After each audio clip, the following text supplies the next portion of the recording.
Vilt þú að í nýrri stjórnarskrá Íslands verði ákvæði að atkvæði kjósenda alls staðar af landinu vegi jafnt? Íslandi skipt upp í 6 kjördæmi sem kosið innan í alþingiskosningum og hafa kjördæmin mismarga þingmenn og mismarga íbúa hvert.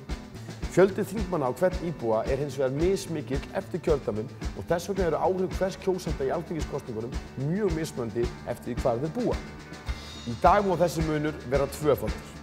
Íbúar í norðvesturkjördæmi hafa til dæmis tvöfalt meiri áhrif á úrslit kosninga en íbúar í suðvesturkjördæmi.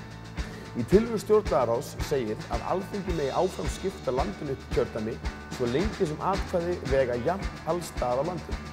Kjördæmin myndu því hugsanlega leggjast af en að minnstu kosti breytast þannig að íbúar á höfuðborgarsvæðinu fengi fleiri þingmenn en landsbyggðin færri.